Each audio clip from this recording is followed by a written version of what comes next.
घोटकी में corona virus जा 69 case ज़ाहिर थिया आहिनि, जंहिं बाद मरीज़नि जो अंग 758 थी वियो आहे। टेलीफोन लाइन ते मौजूद आहे एहसान कलवर। जी एहसान, छा अपडेट्स आहिनि?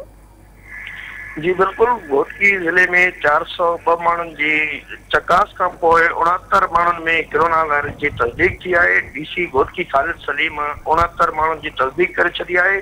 69 केस ज़ाहिर थियण खां पोइ घोटकी जिले में जेको कोरोना जे मरीज़नि जो अंग आहे मजमूई तौर ते 758 थी वियो आहे।